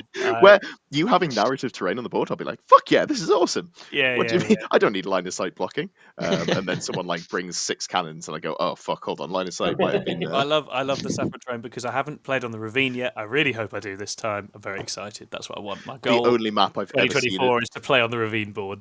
The only map I've ever seen 100 draw on. It was a real case of the perfect players list and situation, wasn't it? It's like you've got 2 players who absolutely will take 100 or draw if that's where it goes, and on this absolute null board. It was just they both looked at it and thought, I don't want to risk it. Yeah, we're not going in there. We're just going to stand either side. Make objectives, couldn't it? It was that one. Yeah. Yes. So you can make objectives on your side of the ravine. Yeah. And it was But just... no one had, neither of them had the stones to go for it. I was hoping one of them. Well, if you go for it, I'm pretty sure Lee Churchwood was. But, Lee Churchwood definitely tried. It's quite I think hard. the problem was they both went for it, but like then all their stuff that went for it was immediately killed on the following turn. So it was just like there was no. What did we learn? That's not going to work. Yeah. Ravine ran with blood that day. But yeah, long and short is the RTL is super exciting. I think it's going to be really good, and I think, we've all got to find our way with that balance between the UKTC and other local things. It's an expensive time in the world right now. I think everyone's feeling that a little bit as well. So actually thinking about what's local, what's near to you, what can you do more cheaply and in less time sometimes, as with the RTT, that's a really valuable thing to do. So yeah, I strongly encourage people to make the most of that. Yeah. Sai then asks, who got the best hobby haul under their Christmas tree from the 6++ team? 100 skeletons. Ogroid Therodons. That's pretty cool. Which I'm going to be using for Chaos Spawn. That's very cool. Did I see them on the board when you were sending us videos the other day? No, those were Lee's Chaos Spawn. Because I actually need 4, and the box only comes as 3. So if anyone has a spare Ogroid Therodon, which I'm sure many of you do, then it would be... just got one over here, Chris. That's Otherwise, I'm going to have to buy another box and then just sell 2 maybe. But yeah, they're... Would a Minotaur work? Maybe, but then I'd have a unit of 2 and a unit of 1 dude and a Minotaur with him. Yeah, it's a bit awkward, isn't it? It's going to ruin the aesthetic. Have you got the Thaumaturge? The other one? There's the wizard one, the magic one. Yeah, I've got that fully painted. From not very I was a Disciples of Tzeentch main. We absolutely finish everything we start, people. That's something. Promise. When I was going through my box of goodies, and I was like, it's Horus and Neiman Ross from the Forge World. That's such an expensive thing to just have sitting around. I remember buying them from eBay 6-7 years ago. Just being like, well, this is a bit of a slight saving, and I'll paint those up to look really nice one day. And they sat there in a box covered in dust, undercoated. I've got a resin Leviathan Dreadnought. What the fuck do you do with that now? I've got 3 resin Chaplain Dreadnoughts. Oh man! I stopped playing Space Marines because they were too good. I couldn't face it. This is when I started my Necron. This was the Iron Hands time, was it? It was, yeah. And when the book was coming out, I was so excited. There was so much customization. I was looking at lists. I was like, what if I take 12 Razorbacks? This is really efficient. And then I put them on the table. I was like, oh no, what have I done? I just win. It was a dark time. Yeah. Oh man. My Rogel Dawn Horus Heresy mini has made 1 outing as Tor Garadon before Games Workshop took my tank away, and now I no longer have enough Imperial Fists to do an army, and I refuse, out of principle, to buy any more. On a related note, Old World, obviously some armies are getting proper support, some aren't. The feeling in the community that I've seen around seems to be fuck it.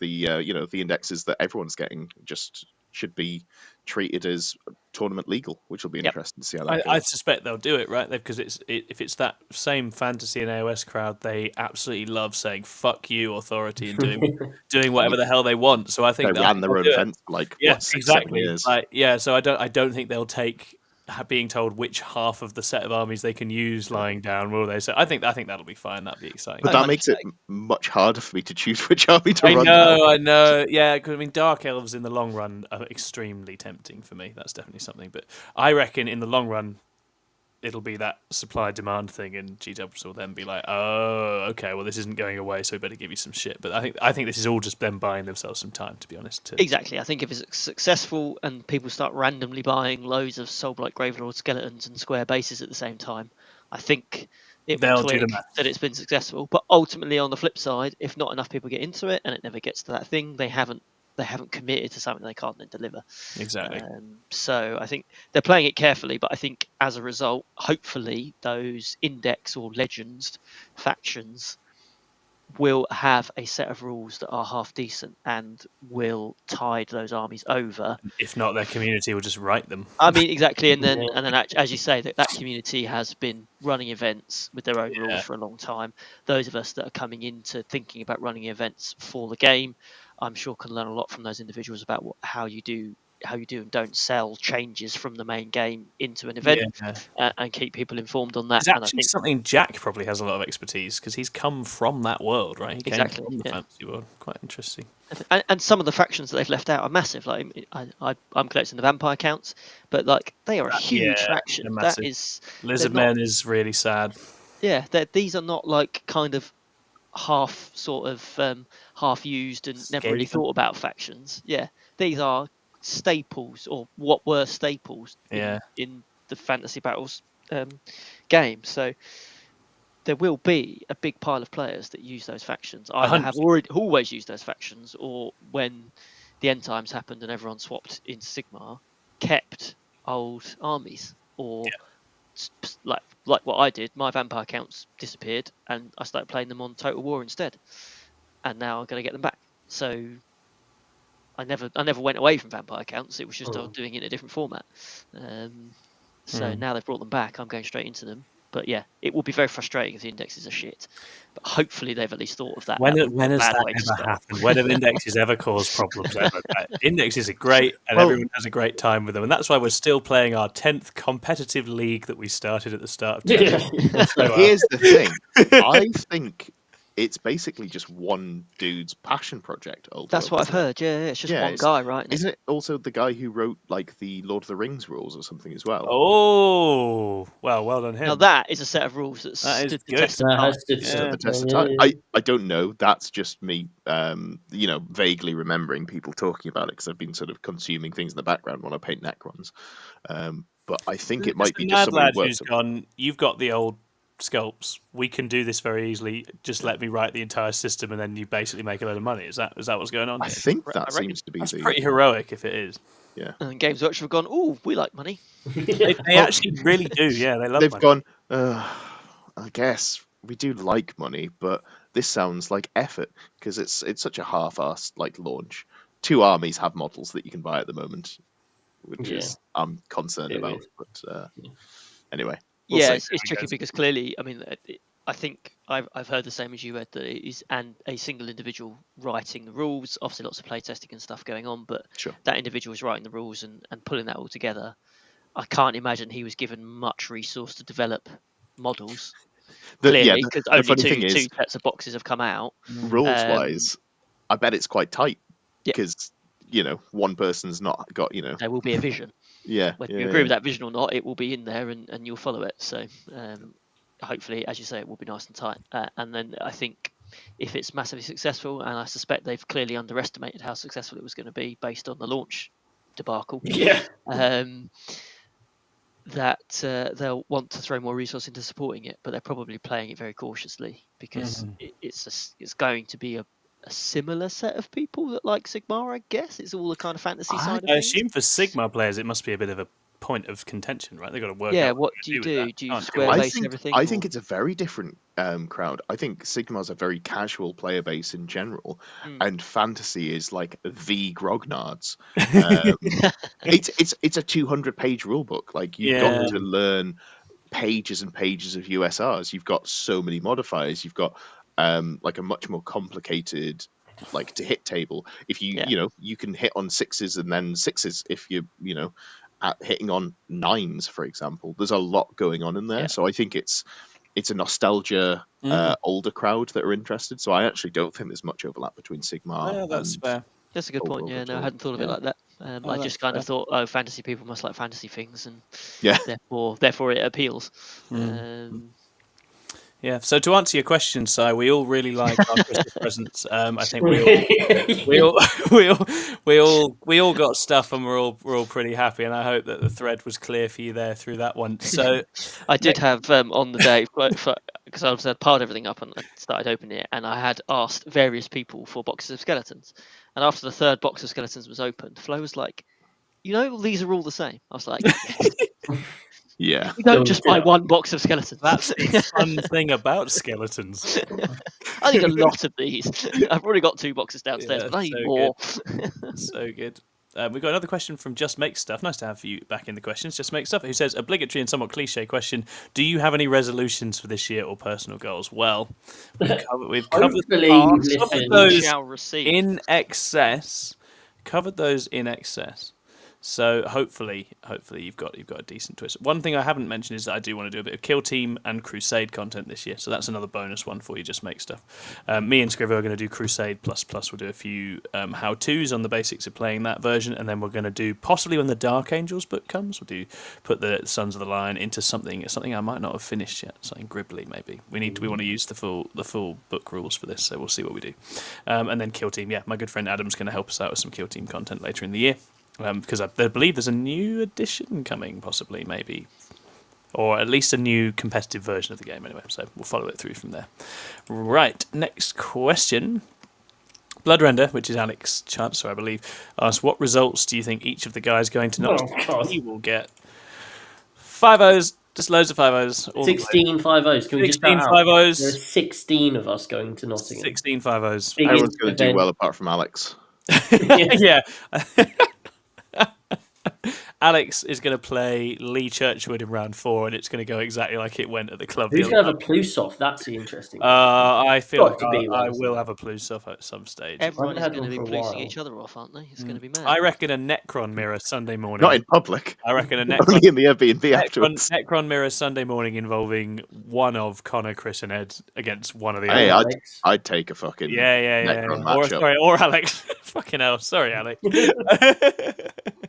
I've got more of the hard to kill stuff, so I think I'm okay with that. Yeah, you're probably all right in the mirror, aren't you? Yeah. This is also on my bingo card. This is when I predict a good tournament placing for Lee Churchwood, and god damn, I'm going to do it again because it's time. Fucking up, Lee. He's just so fucking good, and he just batters us all in practice all the time, and then he draws like 2 international captains in a row every single event. So this time it's happening. He's going. Or spends his Saturday shitting constantly. Yeah, so he's going all the way this time. He's going to remember to bring in his obliterators by not taking any. That's the crucial thing. He hasn't brought any this time. That will play in his favour, I suspect. And also Jack Asher is playing really well at the moment. I had a good game with him yesterday. I'm very impressed with the way he's thinking about the game, so I think Jack Asher is going to have a good time as well. And I'm not just saying that because he's in the chat. Hannibal says, will you be doing an episode on Data Slate Hopes and Fears? That's a sort of pre-Data Slate show. We probably can, maybe as like a segment. I don't want to do a whole show about that. And I think we've talked about what we'd like to see in the game quite a lot in recent times, so I don't think we need to do a whole show on it, but maybe we can do a little last minute kind of, what do you think? It would help if we knew when it was going to happen, Yeah. That would be good. Absolute pain.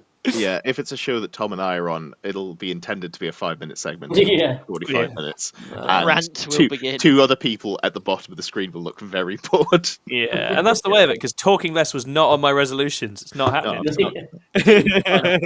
No chance. But we'll definitely do Pin the Win Rate on the faction immediately after the Data Slate and try and guess where things are going to land. If Necrons don't get touched, they're going to the moon. We'll see what happens. Finally, so Hannibal asks, what faction do you predict to win Nottingham? What do we think? CSM. Yeah, CSM. Who's is Brian? Vic's on CSM. So Brian has submitted with Orcs, but I don't know that he can actually make the event. Oh, that's a bummer. I'm not sure. Because I haven't really looked at who's taken what, which is normally the best way to I do feel it. like Orcs probably quite light Necrons, so if Brian does go, he might be a good shout. Yeah, well, just like if I'm going to pick someone to win, Brian's probably got my... I feel like CSM still are just the best army. Manny's on World Eaters? Manny's on World Eaters. Manny is on World Eaters. Yeah, maybe World Eaters. I haven't played it, but I am concerned about the World Eaters matchup for Necrons. So I don't think it's good because Chris has beaten them twice with his. Will Whittaker CSM versus Lee Churchwood. Yeah, there we go, Jack. That'll be a final for the ages. I think I got Chris Kinnear and Mark Cornwall on Hypercrypt on the hype with all the heavy destroyers. Yeah, and that's a list that I've built on my phone. I just don't own the models. Otherwise, I would have been really tempted to take that. So I think I really like. So basically, Mark's built in. He's got the race. He's got all the destroyers, but then all his little stuff shoots and moves. So he's got three. So he's got 3 Chronomancers to go with 3 units of 5 Immortals. Ooh. So they can land down, shoot, move 5 inches. Yeah. Do your primary. He's got 3 units of 3 Tomb Blades who shoot and move. Yeah. His whole army is built around shit tons of damage from the Catan and Heavy Locust destroyers, or I'm just going to get down, shoot, and steal your objective. Get into spaces and stuff. I thought it's like such a. I'd never. Because you could come in 3 away as well, couldn't you? Yeah, and still use that move. Yeah. But it's just really smart. It's such a nice combination of the hard to kill stuff, the stuff that puts out the damage, and denying primary. I really like Mark's list. I think it's really well thought out. It's quite elfy, isn't it? Quite an elfy Necron. It's very elfy. I never thought of 3 Chronomancers with 5-man Immortals. That is nice. That was a really cool idea on it. So and that is going to ruin some Eldar days as well. I back Mark for 110. Yeah, Mark's very good. Yeah. Shout out to my boy Ed Watts. He's taking Black Templars. 120 Crusaders or something. 120 Crusaders. Yeah. He's going back to the Crusader life that he has lived before. He did actually try to sell all of those Crusaders. I don't know if he had any luck. I guess he's still got them. I think Mike Duff's taking Grey Knights. There's a lot of experimentation going on. Malik's playing Admech. That would be a great story, wouldn't it? We know, Malik retired years ago. Yeah. Still turns up. How many goons does he have? And settles for just backhanding basically everyone he plays at every event anyway. Yeah. I still think it's CSM's to lose. I think the Necron factor makes life harder for Eldar to get there, and I think CSM still have a good game into both of those, and I think that's probably going to decide it right now. But I would love for a surprise. That CSM I wonder how well they get so much. My list plays into CSM. I haven't had a chance to practice into the armies I wanted to practice. Yeah, I'd be interested to see full 18 Wraiths into it, and you've got a slight boost to output. But God, it's the accursed and all the other crap. It just rolls through things so aggressively. Yeah. But we'll see. It'll be interesting to see. Okay. Which 6+++ payer will do best? I'm going to say Lee Churchwood. It's his time. Come on, Lee. Let's have it. Time to shine. I'm sure the pressure I heap on you before every event can only be helping. Yeah. I don't understand why me bigging you up every time isn't helping you relax and just play your game. What is it about this that you don't understand? I'm going to say new debutant Connor Nichols. Oh, Connor's also a great player. Yeah. He's a good player and he's brand new to the team, so I'm going to big him up and go. I'm looking forward to meeting him. He seems great for a youngin. He is about 5, but he's come on leaps and bounds, and he beat me the first time I played him. And his take on new Necrons might be a bit strong. Haven't lost yet, that kind of thing. So it's like I think he'll be in a good place going into this event. He's certainly practiced hard, and he got the customary 6++ win over Pool Bridge, I believe, today or the day before, which was good of him. Is that now the rite of passage? Yes, a coming of age ceremony. Yeah. Then we daubed the blood on his head and all that. Not of Pool Bridge, don't worry, it's fine. He keeps losing because we keep taking his blood every time we beat him. Jesus, this has been a dodgy episode. We've gone places, haven't we? We've committed some crimes. To people for a little bit, or talking to too many people. I guess I don't know what it feels like. You do both at Christmas. It's a weird one. It's a very strange one. All right, I think we're nearly there with the questions, boys. So, Ultimate Funk, who is in the chat. Gandalf Star. Now that we've had a new codex come out, a few codexes come out, how are people feeling about the shift from sub-factions like Mars, Sautek, Behemoth, etc., to detachment archetypes, Vanguard, First Company, Cybernetica, Invasion Fleets, etc.? A lot of people were skeptical when 10th came out. Do you feel they've pulled it off? He quite likes it. What do we think? Why would you be skeptical? I'm sure you're right. I'm sure some I people think were. Space Marine players were like, I'm going to lose my identity of being a Blood fucking Angels player. Muppets. Yeah. Like, that's been the number one complaint I've seen out of Marine players for you. I want to play this, but I'm painted as Ultramarines. Yeah, well, yeah, now you yeah. can. Helps you get them. I think it's positive. I think it's great because you can still pick the one that obviously fits the theme of what you're doing, right? They have that flavour to them, and I think it often lives and dies on the internal balance of the book. You do need to have several detachments that are fun and interesting. I think otherwise you do get that, oh god, we're all going to play the same thing. But actually, we haven't had that, right? If you think about NIDS, you think about Crons, you think about Marines. People are trying different things. The people are genuinely playing several different ones.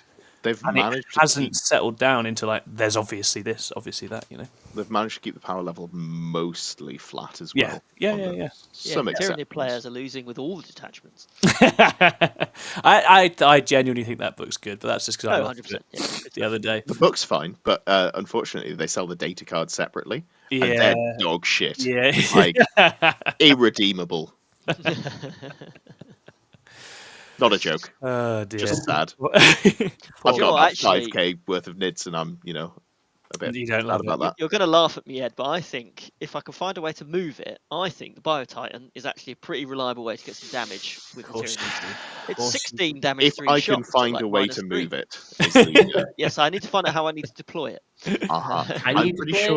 I'm pretty sure you can't end movement over terrain. Just putting that out there.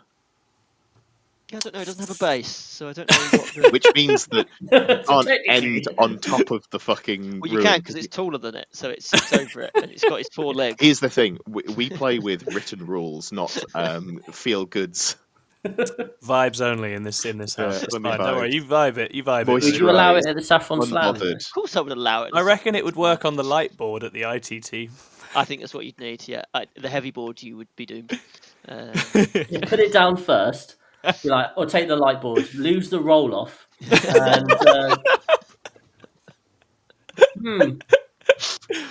Oh man! I think does it fit on every deployment?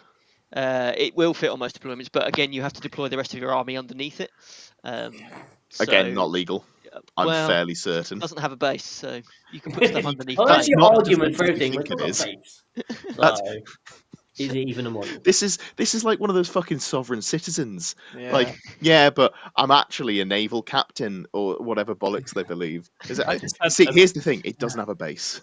Yeah. Do you remember when the Rogel Dawn had was it Rogel the Dawn? hole in the bottom? Yeah. And like, can I deploy inside the hole? They didn't fix that. No, they didn't. Mikey Herbert sold a bunch of base plugs online that could plug the tank. He was literally selling them as the entrepreneur is Mikey. I respect that. I just had a vision of Purgatory where it's you and Lewis arguing about rules for all of time, and I'm there like, oh, I think we agree. God, I should have been a nicer man in my past.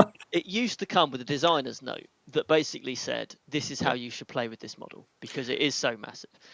It now no longer has a designer's Remember note when they got rid of all of those sorts of things in the leap from 9th to 10th edition? Wasn't that a great idea? It used to say like you just needed to agree with your opponent where its footprint is and basically like that. But I think actually if at some point this year if we're going to do votes on playing with different armies, I will happily give people a choice between Storm Surge Tau, Double Valiant Knights or Hierophant Tyranids and see how we go. And I just hope they vote for the Hierophant because I think it actually does do some work, I think. I can't wait for the tournament report. Well, I could deploy on this mission. I had to put the Titan here. And then on this one, I made it very obvious for my opponent what I was going to do. Deep struck and attempted to rapid ingress it on this one. didn't work out. I'll play it in the Vanguard swarm. So play it in Vanguard. Take it off the board edge at the end of the turn. Put it on behind them. Surprise! Surprise! 810 points. That's so many points. It is a lot of points, but it does have a 5+ invulnerable save this time. Better than it had before. I'm sold. Banging. That sounds amazing, mate. To be fair, so it has 2 dire biocannons, which are d6 plus 6 shots each, and strength 10 -3, damage 3. It's not that bad. Hitting on 3s with blast. Like that'll mess up some Terminators. It will. Well, unless they're Deathwing, which is also the only kind anyone takes, in which but case also, unless they're any Terminators at all, because then they just go Armor of Contempt and I'm stood in cover. Suddenly I'm taking 3-up saves. Yeah, that old chestnut. Oh, you could Battle Shock them first, using your many Battle Shocks. That's true. That's how Tyranids tend to get around this. It would get sustained hits on that as well, wouldn't it? It would, yeah, it would. It would from the Invasion Fleet. If you're playing it in that, give it a 5-up, feel no pain. Yeah, 5-up, feel no pain. That won't. Yeah, you struggle. He's got 30 wounds as well. You struggle to kill a lot that. of wounds, isn't it? That is a lot of wounds. Is he toughness 13 or 12? Tough's 14, mate. A 14. There we go. Not even the Storm Surge with his damage, his strength 24 gun would wound that on 2s. Poor old Magnus still only wounds that on 2s. And all the Ironstorm lists that you'd pull at an event, they'd all be wounding you on their lethal 5s with rerolls anyway. They would, yeah. So that's actually the end, I think. And on that bombshell. Yeah. Pretty much. Is there anything else? No, that's it. It has a transport capacity. Holy shit, what? 20. It can take 20 Tyranid infantry models. Wow. Or that, couldn't you? Or you got could warriors six bad warriors in there. Yeah. We actually got another question. This is from I Like Korean Girls, and the question is: with the new January data slate, if there was a change made to the Battle Shock mechanic, would that be a welcome move? I have a very specific take on Battle Shock, which is that people keep wanting fear. You know, fear, famously, not a logical and consistent thing. They want it to be logical and consistent in a way that I just don't think is a mechanic. It should be, because I think the moment it is so consistent that it's inevitable, it breaks the game. It would be completely insane. Nothing would function. You have to have it in the spot it's currently at. I think actually Nids get it in a really nice place where it can completely debilitate you, but you can also get away with it, and it's ever present across the game. I'm well excited for those Night Lords rules that do the same thing. Bring it on. Let's have it. Let's go. Spooky Chaos Space. You know it's in a good spot because the person who's got it as an army rule doesn't think it's good. And the person who's playing against it is fucking terrified. Exactly that. And that's the sweet spot. Yeah, and I just, you don't want to push it. You don't want to get it wrong. This is the closest to being on a level it's ever been, but also it's always going to be swingy because that's how morale should be in a game. Anyway, but yeah, we'll see. Maybe they will change it. I don't know. If you want fully fleshed out psychology rules, check out Old World. We are 6++, the world's best Old World team, and we are now signing out. It's been great. It's been anarchic. We will gradually piece this all back together. It's been a pleasure to have you all here, and we'll see you again.